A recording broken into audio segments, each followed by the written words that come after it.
Thank you. All right. Hi, guys. Thank you for taking time out to be here today. I really appreciate it. So before we get into the actual meat on the bones, if you like, of today, what I'd like you to do within your group is to get some ideas down on what you think this is about.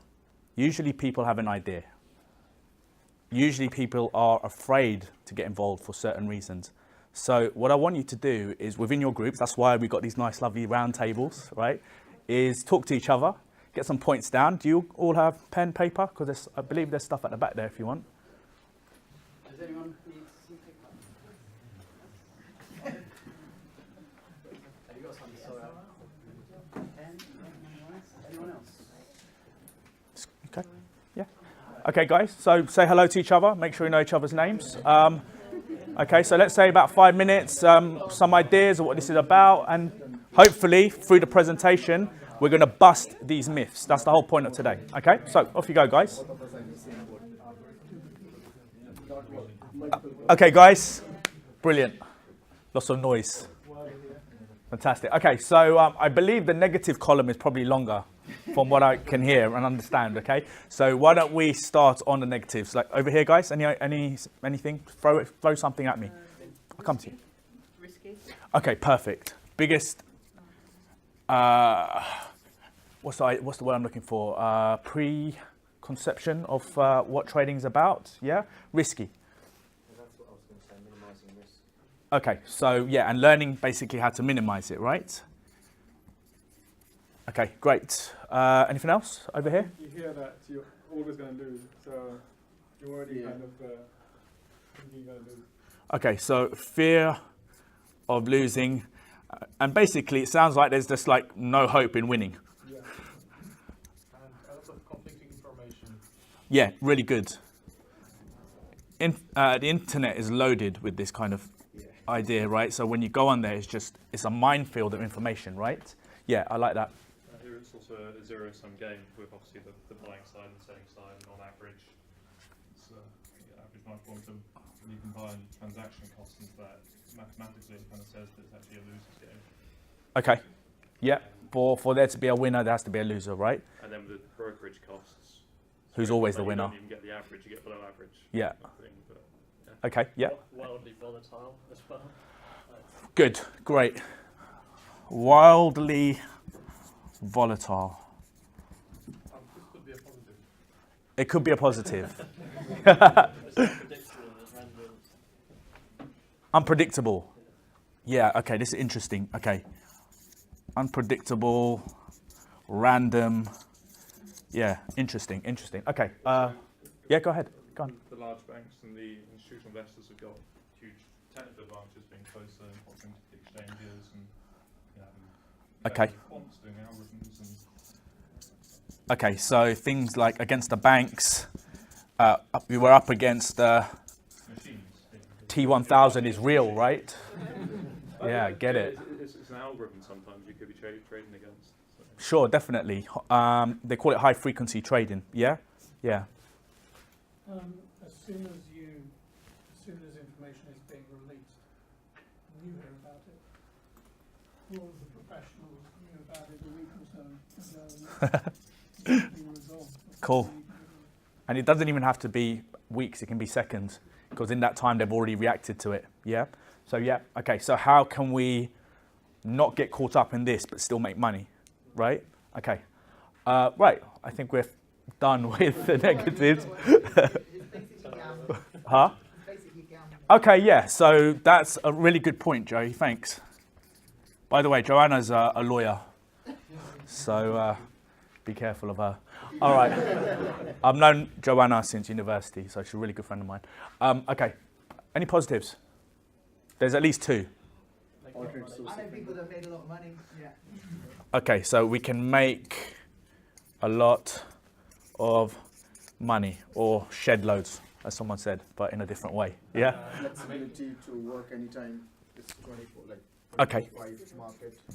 Okay, good. I understand what you mean. Okay, so flexibility. So basically, you can trade whichever session you want. UK, American, Asian session. Okay. Any time of the day you can work basically. Great. Okay, fine. Brilliant. Okay, I like that. Anything else? Yes, sir. You're not trading stocks, you're trading people. Okay, I understand that. So is that positive or a negative? Don't know. I think Somewhere down the middle. because you're not actually working on a market, you're working on people. Okay, so what you're saying is you're dealing with human emotion. The example that a long time ago I belonged to a very small investment club. Yeah. And we came up with the whole idea of the psychological limit. The whole idea that people would hang on to shares, Marks and Spencer shares or something, until they came up to £12. And as soon as they got over £12, they all decided, oh, that's done well, so they sold it. And the share didn't make any difference where that was. It was simply that it was £12 was of something to the people, and you could bank on the fact that when it reached around pound, people would sell it. Good. Psychological levels. So you Ultimately. you would be figuring out when people would react. Nothing to do with the shares. Or Okay, fine. That's a really good point. And if you know how to deal with this, this actually is a positive. Because humans are predictable. We live with routine. And there's routine and predictability in the markets. But we need to look at the bigger picture. That's where everything becomes predictable. If you start narrowing down onto a 5-minute time frame, then that's where the randomness comes in. So these are the kind of things that we look at. So for me, that's a positive. Yeah? Last point? Yeah, I was going to say it's definitely more fun than investing. You're holding over a sort of 5-year period. Okay, more fun. Day games. More fun because it returns more profit? Yeah, it's more action. It's also very scalable. Okay, very scalable. Do you want to elaborate on that? Well, if you want to double your profit, you just double your investment. That's it. Okay, very scalable. You can start with a small amount, no matter what. You don't need to break amount to start. Okay, what's a small amount?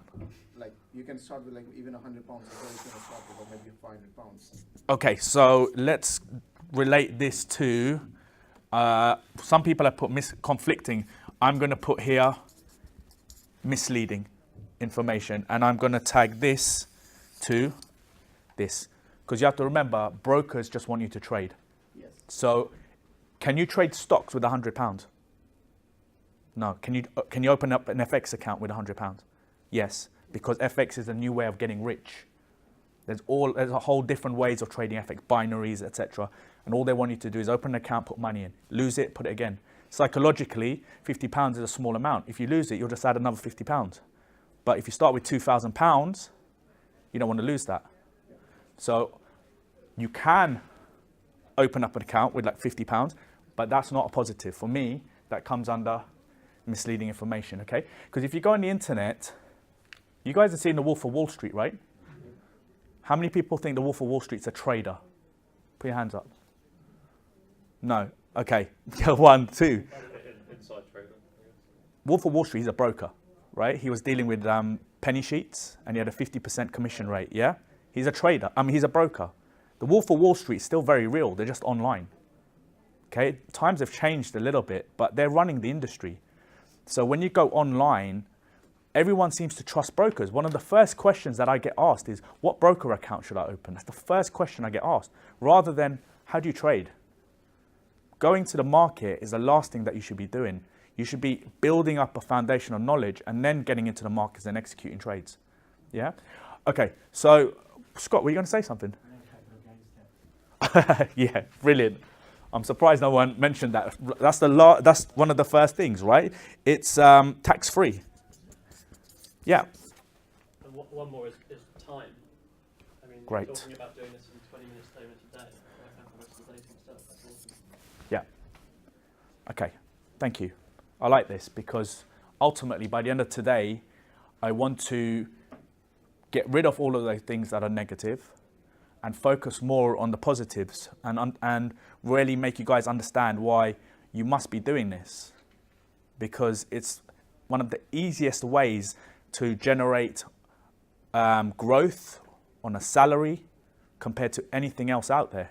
It's just that because there's so much fear around it, people don't want to get involved. And the reason why there's a lot of fear around this is because this is powerful. This helps people out the system. And if we're not part of the system, that's not what they want at the top, right? So this is your way out of the system. As Chris mentioned, yeah, you can get into property, you can get into other things. But when I started, just to give you guys a brief background, you know, I've got a degree in software engineering. I hated it. I worked for a year, I hated it. So I quit.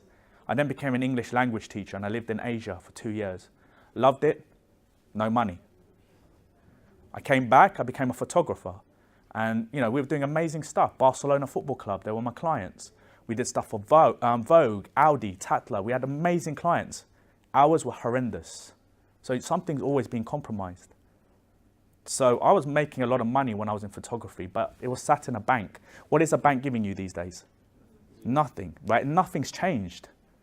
So when I saved up this pot of money, the first route that people think about is, let's get a house. But for me, that's a trap, because I had enough money for a deposit on a house. I'm stuck with a mortgage. So that's not growth. I wanted growth, so I started looking at investing and trading, and I found my mentors. And that's how I then got into this.